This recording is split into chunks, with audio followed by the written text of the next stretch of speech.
Have you ever found yourself in a conversation where you're suddenly defending your character, your values, or your very identity? It feels like the discussion took a sharp turn, doesn't it? One moment you're discussing a strategic point, and the next you're on the back foot, explaining why you're not a bad person.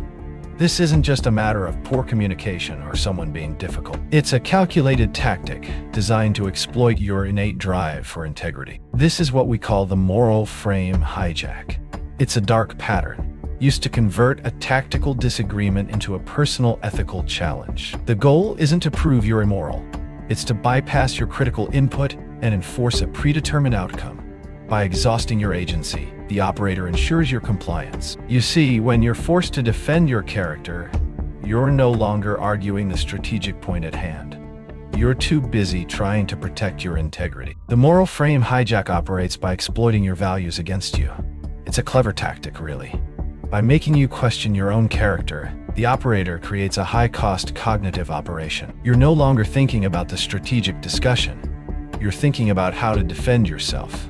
This is the invisible drain, where your energy is siphoned away from the task at hand and into the defense of your integrity. The mechanism of the moral frame hijack is subtle, yet devastating. It starts with a simple question, or a seemingly innocuous comment. But before you know it, the conversation has devolved into a full-blown character assault. You're no longer discussing the issue at hand. You're defending your very identity. This is the tactical reframe, where the operator turns the tables on you and makes you question your own value. The moral frame hijack is a critical exploit designed to weaponize your integrity against your strategic agency. It's not just a conversational trick, it's a calculated maneuver used to ensure compliance in an accelerating world. By recognizing this tactic, you can begin to reclaim your agency and preserve your relevance in a world that's constantly changing. So, how do you identify the moral frame hijack in real time? It starts with recognizing the feeling of being on the back foot, of being forced to defend your character. When you feel that sensation, it's time to pivot. It's time to recognize the tactic and to reclaim the strategic frame. You see, the moral frame hijack is a head fake, a distraction from the real issue at hand. The frame reclamation protocol is simple, yet effective. When you recognize the moral frame hijack, you immediately pivot back to the strategic frame. You refuse to engage in the character assault, and instead, focus on the issue at hand. This is how you disarm the hijack and reclaim your agency. It's not about being aggressive or confrontational. It's about being tactical and aware of the mechanisms at play. The moral frame hijack is a pervasive tactic used in all aspects of life. It's not just limited to conversations. It's a mechanism of control, used to shape your perceptions and dictate your actions. By recognizing this tactic, you can begin to break free from the cycle of exploitation and reclaim your sovereignty. You see, the moral frame hijack is a symptom of a larger issue, an issue of systemic control and oppression. So what can you do to protect yourself from the moral frame hijack? It starts with awareness and recognition of the tactic. When you feel the sensation of being on the back foot, it's time to pivot. It's time to reclaim the strategic frame and focus on the issue at hand.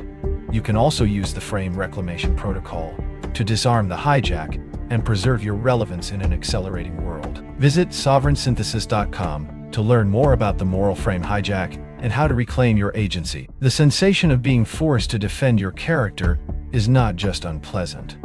It is a high-cost cognitive operation. When you are pulled into a moral defense, your brain redirects critical processing power from the strategic problem at hand to an entirely different task, protecting your identity. This is why you feel the drain. Your mental resources needed for analysis, argument, and counter-proposal are rerouted to a self-preservation function. You're no longer debating policy. You're defending your basic integrity. This redirection is not accidental. It is the immediate consequence of the moral frame hijack. It siphons off your intellectual capital, leaving you less capable of engaging with the original strategic challenge. The energy you spend proving you are not bad is energy you cannot spend solving the actual problem. This is the first tactical objective achieved by the operator. This cognitive tax isn't just about feeling tired. It's about strategic incapacitation. While you are expending energy on a moral defense, the actual decision-making process continues, unburdened by your now sidelined strategic input. Your original point, the one with data or a different approach, is effectively neutralized. It's not dismissed on its merits. It's simply left unheard because you're busy fighting a different battle. The operator understands this. They know that by shifting the frame, they can force you into an unwinnable, exhausting ethical skirmish, diverting your attention and your capacity. This ensures your strategic voice becomes secondary, if it registers at all. Your exhaustion isn't a side effect. It's part of the design. This tactical maneuver ensures your critical thinking, your alternative perspective, is removed from consideration without ever being directly engaged. This leads us to the hidden objective of the moral frame hijack. The goal is rarely to prove you are immoral. The true target is not your character, but your agency. This maneuver is designed to bypass your critical input entirely and enforce a predetermined outcome. The operator isn't looking for a genuine ethical discussion. They are seeking compliance. By forcing you to defend your integrity, they create a diversion that prevents genuine strategic disagreement. Your input, which might challenge their agenda, is sidelined not by refuting its content, but by discrediting its source through a manufactured ethical query. It's an operational exploit, weaponizing your inherent drive for integrity against your capacity to make strategic decisions. The operator knows that most individuals will instinctively defend their ethical standing. This instinct, while fundamental, becomes a vulnerability. By exploiting it, they ensure you spend valuable time and energy on a distraction. This effectively exhausts your capacity to articulate or even conceive of alternative strategies. Your focus narrows. Your perspective shrinks. You become reactive, not proactive. This ensures the path of least resistance for their own agenda. Your perceived resistance to the moral accusation then becomes proof, in their eyes, that you are indeed a problem, further justifying their pre-decided direction. It's a closed loop designed to neutralize dissent, not engage with. Consistently falling for this tactic renders your strategic input systematically irrelevant. Over time, your colleagues and superiors learn that engaging you in a moral debate is an effective way to silence your strategic dissent. Your capacity to offer a meaningful alternative erodes.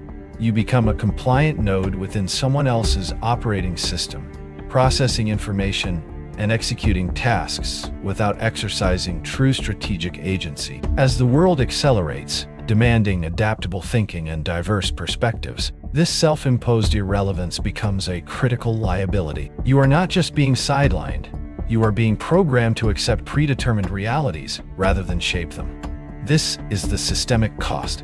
Your voice is muted, your insights are dismissed, and your trajectory is no longer your own. To disarm this hijack and reclaim your agency, you must implement the frame reclamation protocol.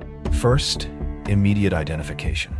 The instant you feel the conversation shifting from strategy to a defense of your ethics, recognize it as the bait. Recognize it as the bait. This requires internal calibration. Second, pivot. Do not engage the moral accusation. Do not defend your character. Instead, explicitly name the frame. State, we are discussing X strategic outcome, or my point was about Y efficiency, not Z ethics. Third, recenter. Ask a direct strategic question related to your original point. What is the projected impact of current approach on Y? This shifts the focus back to objective data and outcomes, forcing the operator to address the strategic merit, not your assumed moral failing. This is how you reassert the proper parameters of the discussion. This protocol is not about winning an argument. It is about preserving your strategic relevance. It is about recognizing an exploit and refusing to participate in its design. Your values are not a weapon to be used against you. They are the bedrock of your integrity, to be protected, not defended in a false debate.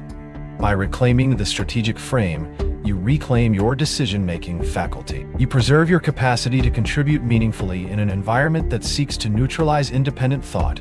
This is the architecture to break free. The key is in your hand. The choice to pivot. Apply this protocol. Notice the shift.